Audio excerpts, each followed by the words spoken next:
Hello, madlang kaparientes. Mag-share na naman po ako sa inyo ng panibagong healthy and delicious recipe today. Ang ituturo ko po sa inyo ay chicken binakol. Ayan po. Actually, it's like Ilonggo dish po ito. Ayan, lalagyan po lang natin ng tomatoes. Maglalagay tayo ng onion. We have ginger. We have lemongrass, chili, and lemon. Ayan po yung ating lemon juice. Naggamit po ako ng 4 pieces lemon. Ayan.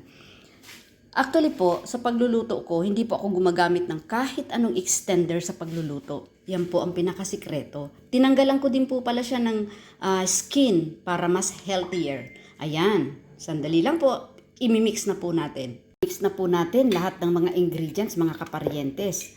At ilalagay naman natin yung ating lemon juice. Ayan. Ang kagandahan po nito is together lang po. Ibig sabihin, sama-sama together lang. And then, iluluto po natin siya in low fire. Ayan. Mag-a-add din tayo ng kaunting water, syempre. Kung gusto natin medyo may soup, dagdagan natin ng more water. Ayan. Pakukulaan na po natin in low fire.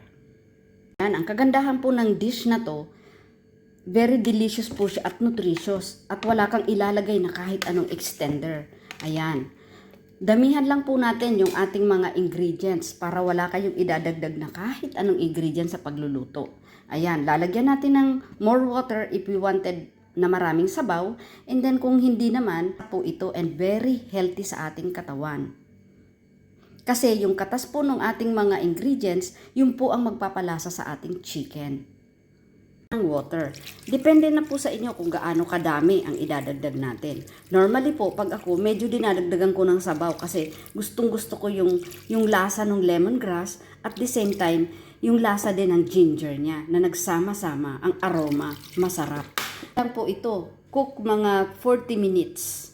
Hayaan lang po natin. Ayan, kumukulo na po yung ating chicken binakol. Normally po, nilalagyan ko talaga siya ng maraming sabaw kasi ang sarap po ng sabaw nito.